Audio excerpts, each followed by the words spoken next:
We here at DBL rely on facts just as much as you do to get through this pandemic. So when agencies we trust for factual coronavirus information seem to change their stories, we share your outrage. We really do. That's why we bring in the one, the only, Dr. Payal Kohli. She joins us live to make sense of it all. Good morning, Doc. And what looks like a cherry dress. Is that cherries?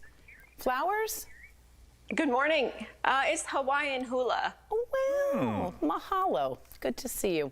All right. Well, earlier we mentioned that the CDC has made some recent changes to its guidelines on how the virus is transmitted.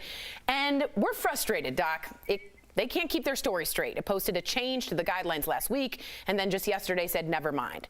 So can you break this down? What has the CDC been saying about virus transmission and it being airborne? And why did it change and then change back? Is there political pressure in your point of view? So, the CDC had posted a change saying there was aerosol transmission. And in the past, when the CDC has changed something they've posted, it's really largely been driven by the fact that there's new science.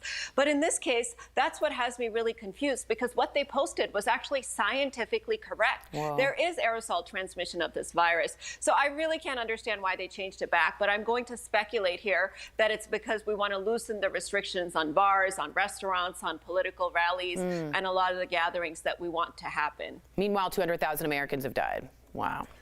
All right, Doc, I mean, this is like the first time I'm gonna be serious and honest. I am exhausted trying to keep up, not to mention super frustrated, like with all this information. Like, what are we supposed to do as an individual citizen? Like, what would you tell one person if they ask you, what should I do?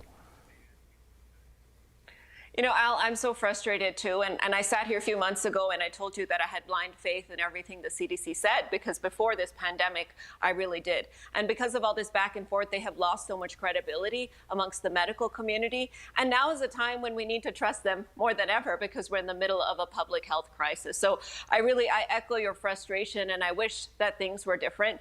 But in my opinion, there are only two doctors that I trust, that I turn to for the facts. And if you have any confusion, these are the two people to trust. First is Dr. Anthony Fauci, who still maintained the science and really promoted the science. And the second is Dr. Al Jackson. Oh, well, thank you. That put a smile on my face. Tori, take that. Okay. Take that. I win We need to be Tuesday. clear for any American Medical Association issues. Al's not a doctor at all. Of life.